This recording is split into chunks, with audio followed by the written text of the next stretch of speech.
Hi, welcome to Golden Years. I'm Lori Betts. This month I have one of my regular special guests, Cindy McQuown, and she is going to share with us something new that she is doing in her career. Come on back. There is nothing wrong with your television. We are controlling transmission. You are about to experience the awe and mystery which reaches from the inner mind to Brunswick Area Television. Did you see anyone drop this? Is this your name? We'd do anything for kids. Yet 1 in 6 children in the U.S. struggle with hunger. Help end childhood hunger near you. Learn how at feedingamerica.org.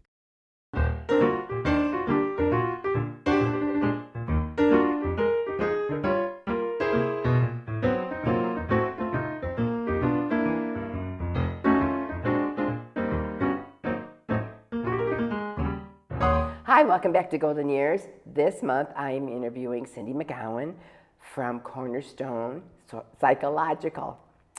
And Cindy has been on my show several times, but you always have such interesting, needed to know topics. In the past we've talked about driving skills. We've talked about the drug epidemic. Depression. And depression Right. at the holidays. Yeah. So now we're going to talk about a topic which I think would be very warm and fuzzy. And you just have to get my seniors interested, and you're going to tell them how we can make this happen for them. Absolutely. Because someone's past, I mean, when you talk to some of these seniors, they have such a wonderful, wonderful past. And it needs to be put down in writing. That's right, because we don't want to lose those stories. Exactly. You know, I always tell the folks who take part in my guided autobiography program, when they're saying things like, oh, nobody wants to know about my story, it's boring, I say, no, it's compelling. So much has changed in such a short period of time in our own lifetimes. And it's just so important that we don't lose those stories. We need to hear what happened historically. Young people do love hearing about what things used to be like. Oh, I because, bet. again, things change so quickly. And you have the good personality that you can talk to the senior and you bring it out of them. And you know what keys to hit to say, how about this and how about that? Well, you're very kind, Lori. I've been with you a lot. The truth is, you know, the program that I am currently leading through the help of our local Alcohol, Drug, and Mental Health Board and the Office for Older Adults is called Guided Autobiography. Okay. The program itself is based on research and writing by Dr. James Beeren. James Beeren is a gerontologist, and for people who don't know what that just means somebody who studies, gero means the old ones, so he studies adults over 60, and he came up with the guided autobiography process. It's a wonderful way to bring groups of older adults together for the sole purpose of writing the story of their life. So have you had a good response? Oh my goodness. That's wonderful. You know, I frequently say to the folks in my groups, if I could do only this, you know, I would never ever want to retire, because it is such a joy-filled experience for me. It's an honor to get to participate in the journey of supporting people through the process of putting their story on paper. And everybody's story is a little bit different. Oh, I'm sure. But it's so powerful to hear the stories as well as to watch what happens when others hear and share their own stories, and the many different ways that people make use of what they have written down. It's just a wonderful, wonderful experience. So tell me what your program is all about. So guided autobiography is just that. It's writing the story of your life. The guided part means that I'm there to facilitate the process. So it's a 10-week program. Okay. Each week we meet for 2 hours, which may sound like a lot, It flies. but when we get to it, it goes by very quickly. And so each week I have a theme that is the writing theme of the week, and I provide people with materials to help stimulate recollection of memories. And again, all of that material comes from, the work from James Beeren. Dr. Beeren really showed that through participating in the guided autobiography process, older adults really improve memory skills. They improve social skills. They improve the ability to record and recall. And it really is a kind of a protective program in that it helps protect against things like social isolation and depression. So there are wonderful benefits besides the fact that you leave the group with at least 10 pieces of different writings about different aspects of your own life journey that you can just keep to give to loved ones maybe after you pass, or that you can share with your family as you go along. And in your workshops too, they're probably recalling items that are in their brain, but it's stored somewhere, and then now for them to think about it again, they're probably thinking, oh my goodness. That's absolutely exactly what happens. So a lot of folks who come to the group and keep coming back to the group say to me, I've always thought about doing this, and it just keeps getting kicked down the road. It stays in my head. It doesn't come out and get on paper. And so part of what helps about participating in a program like this is that you do have the structure of a weekly group and homework assignments. And so there's a deadline, if you would. But that aspect of recall is profound. It's amazing to me the power of, as folks begin to write about a topic, the things people will tell me is like, wow, I'm amazed. I started writing about this, but then I started remembering all of these other things, and the memories were just flooding in so quickly I could hardly keep up. The other thing that happens when you listen to others share their stories, it also stimulates memories of your own. And so you're just getting a lovely little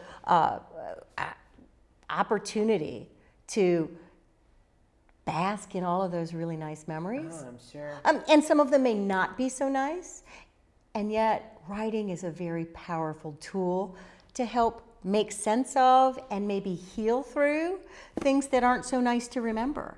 And so that's a side benefit as well. So is it an active group? Active, absolutely. In terms of the participation, right? Yes, people are very eager to come in and share what they've written. Although I never make anybody share, but I've rarely had anybody say, I don't really want to share.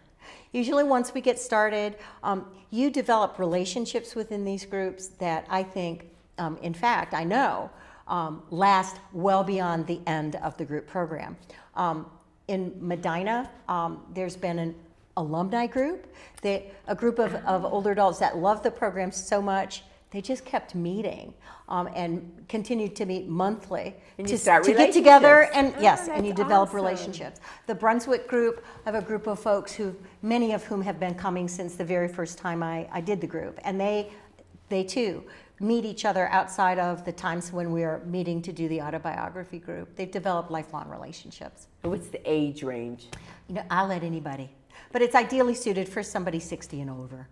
Okay. But I have had folks in their 30s who want to write and who want to write their stories, and they enjoy it just as much. Oh, that's phenomenal. Yeah. And they're starting younger. Starting younger. So they have years to work on. And what you find when people write, and they write stories about life experiences, is that there is a sense of universality in terms of life experiences that transcends the specific age, right? Yeah. So whether you're 30 or 90, there are always ways that you find to connect. And if you didn't have a similar experience, there's a great value in gaining a different perspective, thinking about life from a different point of view, understanding. I always say too, I have young women in my family, I talk to them about how different things are today, for example, for women, as opposed to how they were even 40 years ago. So it's just so invaluable to help bring groups of people together, bring generations together. It's been a wonderful experience. And you hit it on the head of the generations, bringing the generations together. Because everyone's got their own story, and to share with each other is And I'll tell you what, grandkids love to hear stories about their parents from their grandparents. Oh, I'm sure. Yes, that's quite a hit. Yeah. I had one lady who who wrote specific stories about each of her adult children for the purpose of giving those to her grandchildren, so that they would know a little bit about what their parent was like as a child. Oh, that is Yeah, awesome. just some awesome, and I'll tell you what, we have a wealth of talent in our community. Now I have at least 2 published authors who've participated in the guided autobiography process. So how long have you been doing this? I think about 6 years. Wow, you kept that a secret. I'm not trying to keep it a secret. But 6 years ago, yeah. But you have so much on your plate. Lots going on. Yeah. But this is by far. So the programs I offer usually do fall and spring groups. And I try to get a group going in Brunswick and in Medina, the Lodi area, and Wadsworth. So I'm kind of covering the whole county. But it's really, really fun. Really fun. That is awesome. Awesome, awesome. Okay, so in the Hands Foundation this month, I read about Mr. Fritz. Fritz Kungel, yes. Okay, his story. Yeah. So do you want to share a little bit I about that? would love to share a little bit about Fritz. Fritz is a resident of Medina County, and he participated in the Wadsworth group. And he participated in several groups. And, you know, Fritz is a really good example of someone who came to the group with a specific purpose in mind.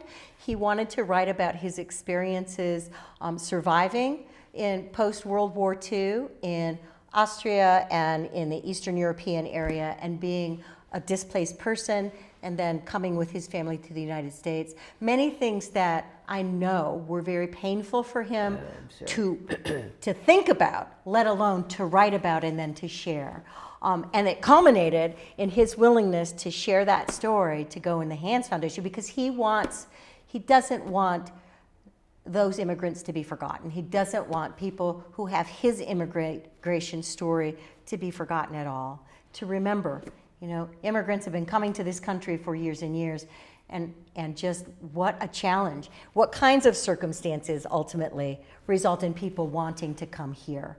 How long has Mr. Fritz been in the group? How long has he been coming? Fritz participated, I think, in at least 3 series of 10-week programs. Oh, wow. And some of that was to keep on writing, and I think some of that was because he enjoyed hearing the stories of others and sharing stories. And it was a motivator for him to keep writing about something that was hard to write about. And he never wrote anything about this in the past? Uh-uh. Wow, that's phenomenal. Right. But I think that also is experience that comes with participating, because it's many times the experience of folks, they don't think they're going to write about a particular thing, and they find themselves coming back to that. Yeah, I think another example of that is Brunswick resident Shirley Riker.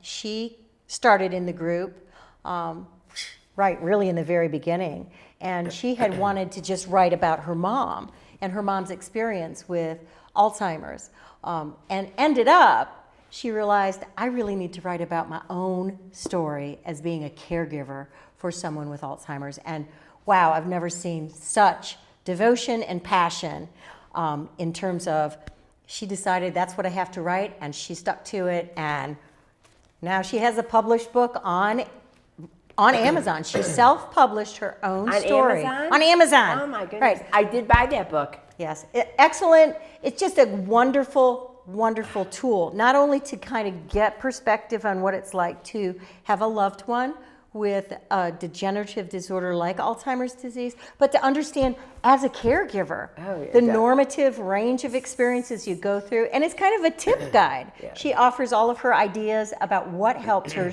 get through that and have that be one of the most positive experiences in her life. And so well needed, because she is sharing her experience. Yes, she is.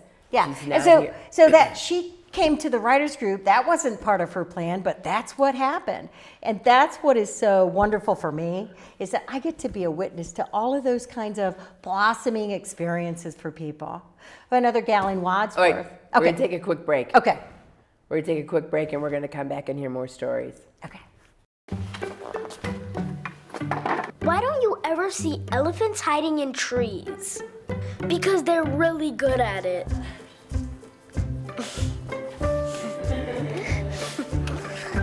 Yeah, I get it.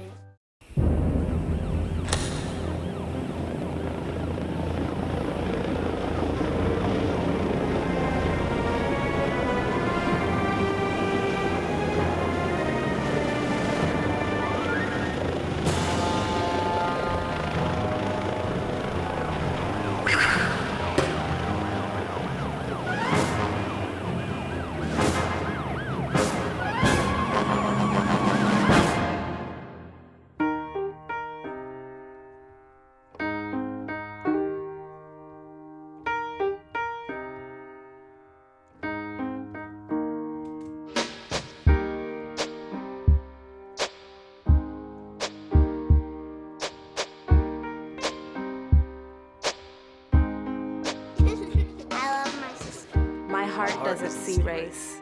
Love is love. Hi, welcome back to Golden Years. I am interviewing Cindy McQuown, and we are talking about autobiographies. And we're talking about people here in Medina County that are involved in this program. So Cindy's going to recap the program real quick. And I want to know, how much does this program cost a senior? Okay. Great question. My favorite question, actually. Again, the Guided Autobiography Group is available throughout Medina County. I offer it at least twice a year in Medina, Brunswick, Wadsworth, and Lodi areas. 10-week program, 2 hours each week. You get all of the materials because I provide them, including pens and journals, and it doesn't cost you anything. Nothing? Nothing. Nothing but your time and your willingness to participate. And I'll tell you, that's only possible through very generous support from our Medina County Alcohol, Drug, and Mental Health Board. They've kind of adopted my senior prevention programs. I've been doing senior behavioral health prevention programs since like early 2000s. And I'm so grateful that we have a local Alcohol, Drug, and Mental Health Board that sees the value of providing these kinds of programs for older adults in our community. And I want everybody to know, actually, our ADAM board is going to put a levy out. And, you know, our county is one of the only remaining counties in all of Ohio that does not have a human services levy. So this is really important. I think sometimes people don't understand the value that comes from their local alcohol, drug, and mental health board. But I would encourage everybody to go and check out Medina County's Alcohol, Drug, and Mental Health Board and just see all of the services through the Office of Older Adults, all of the services through human service organizations that are available for every resident of Medina County.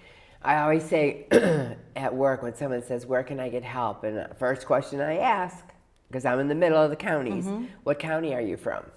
And I know if they say Cuyahoga, they're lost in the big mix. Yes. But Medina County, I mean, it is a smaller population, but they cater to the seniors. I mean, it is just amazing. Yeah.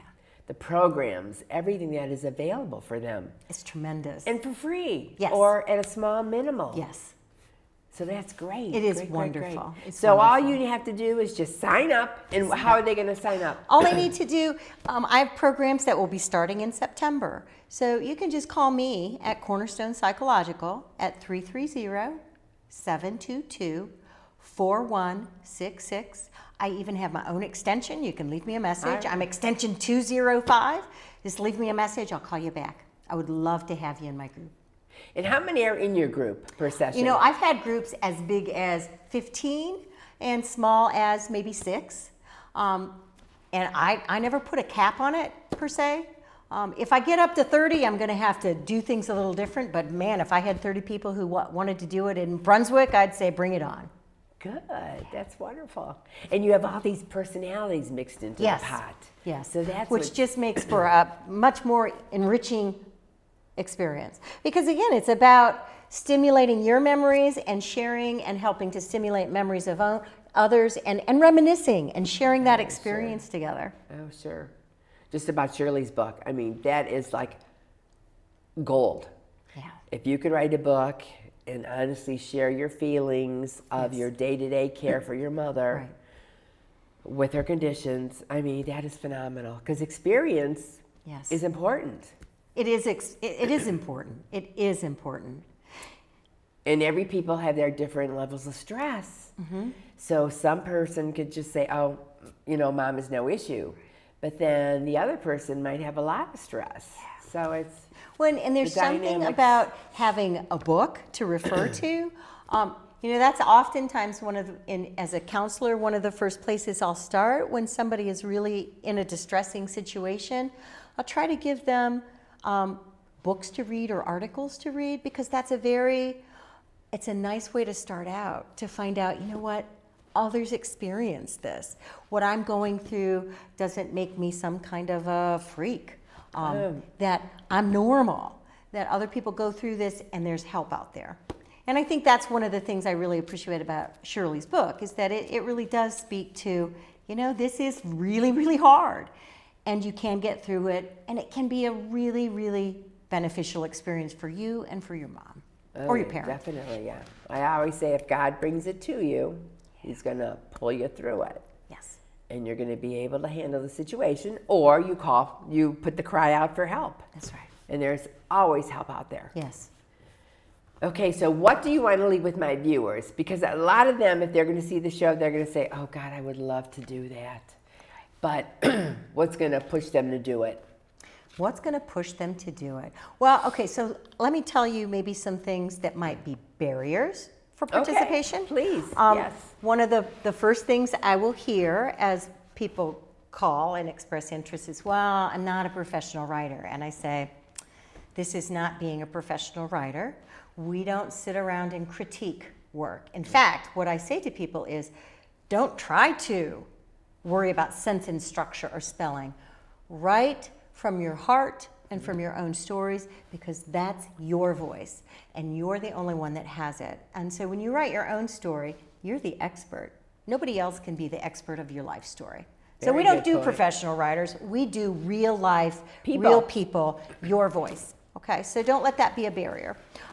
If you have limitations, I have several folks who maybe have hearing difficulties, visual difficulties, and even some difficulty with arthritis. Don't let that be a barrier. We'll find a way to accommodate it. In one of my groups, I have 2 folks who are profoundly hearing impaired, and we actually will print off a written copy so they can read and follow along when somebody's talking. And as far as listening to me, I got a big mouth. So I don't have any complaints about people not being able to hear me. Visually, I've also got a gal who is got some visual impairments, and we've just worked together. We help her get like a ghostwriter to put her ideas down. Okay. With arthritic conditions, sometimes it is easier to use like a device to type your story out on, and that's perfectly okay. It does not have to be handwritten. So there are a lot of ways around that. I would say don't let anything be a barrier to at least making a phone call and getting information about the next group that's coming up, because it's just a powerful process. You'll never know what lies within until you begin writing, and then you're going to discover truths that you never knew existed. That's the power of writing. And so it's even different than just the oral tradition of telling a story, because the danger of the oral tradition is, you know, I think about the stories my dad told, the funny stories that I remember laughing about as a kid. Well, he didn't write those down. And if I don't write those down, those will get lost. Oh, sure. And that would be tragic, because since he's deceased, that would be the only connection my youngest child will have to her grandpa. And I don't want to lose that, because he was a wonderful person. Definitely. And the grandchildren, they want to know what happened in the past.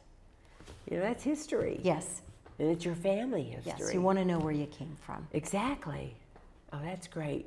So have people come to your class and then just said, it's not for me? Absolutely. I would say that's the exception. I've had less than a handful of folks that felt overwhelmed, and like maybe they were not able to write about things at this point, but they wanted to come back later. More often what happens is that schedules get in the way. Or I have folks who had an unanticipated surgery that took them out for a couple of weeks, and so they just didn't want to stay with it, but have come back so that they can be a part of the whole process. Okay. So it's like, so every class, you have a game plan. Every class I have a game plan. Every class will begin with, I just call them writing exercise, right? Just like anything else, if you want to get good at putting your story on paper, you got to practice. So I come with some practices to help people practice actual writing. And then I give a little background about the topic. I always share examples of the theme for the next week's writing. And that's probably the first half of the group, and then the second half we devote solely to listening to each other's writings from the previous week. Ah, okay. And boy, it goes by really quick. Yeah, you said that. That is amazing. But because you're in a room, you're in a classroom or wherever you're at, and you're just sharing. Right. Well, and inevitably somebody shares a story and, Others are like, oh, I remember that, Oh, or yeah. I remember this. And you end up with just so much more information. And then you said earlier that the relationships that have come out of this, I mean, Yeah. that's phenomenal. Lasting relationships, which Correct. is really wonderful. Yeah, because they're bonding and they're relating to each other and they're sharing. Yeah. I mean, that's terrific. Okay, what else would you like to leave with my viewers? With your viewers. I just want you to think about what's your story? What do you have that you want to get out there? Think about writing the story of your life. What's the title? If you don't know, start writing, and I guarantee you'll find out. That's awesome. And time-wise, are your classes different? Time of day. Time yes. of day, Okay, yes. so I've got kind of a. My Monday group is in Lodi. Monday is my Lodi time, and it's a 12 to 2 program. Okay, so they don't have to get up real early. Nope, you don't have to get early. Wednesdays is when I've done my group at the Wadsworth Suprema Center, which is the older adult center in Wadsworth, and that's from 12 to 2 also in Wadsworth. Brunswick is a morning group from 10 to noon. Okay. And then Medina's has been from 1 to 3. So you got 12 to 2, 1 to 3, and 10 to 2. So a little variety in times. Very good. And it's weekly? Weekly for 10 weeks. For 10 weeks, okay. And new programs will be starting this coming September. Okay. Well, to my viewers, I hope you give this some thought. I mean, it sounds like a lot of fun. And like Cindy said, when you're in your group, you're chatting away, and you're going to trigger other things at your history and share it. Right. And something when you pass on, you want to leave with your family. Yes. Yeah, absolutely. Things as simple as telling your grandkids, we didn't used to carry a phone around with us. We had one phone, and it was a party line. You had to share it with all your neighbors. And they're like, what? What are Yes. you talking about? Oh, yeah. But it's great, makes for great dinner conversation too, and getting those kids off the phone. Oh, definitely. And interacting with Oh, you. yes, definitely. And like you said, the world has changed. It's changed I mean, dramatically. So much has talk. When I was growing up, we weren't allowed to talk during dinner. That's right. We didn't take phone calls. No. Oh, no. No. Just We let were that- there to eat, and then we would have talk time afterwards. Yeah. But life has changed. Well, thank you so much for joining me Thank this you for month. inviting me, Lori. It's always a pleasure. And to my viewers, call that number. And as you see, Cindy is very, very personable to talk to. So have a good month, and we'll see you next month.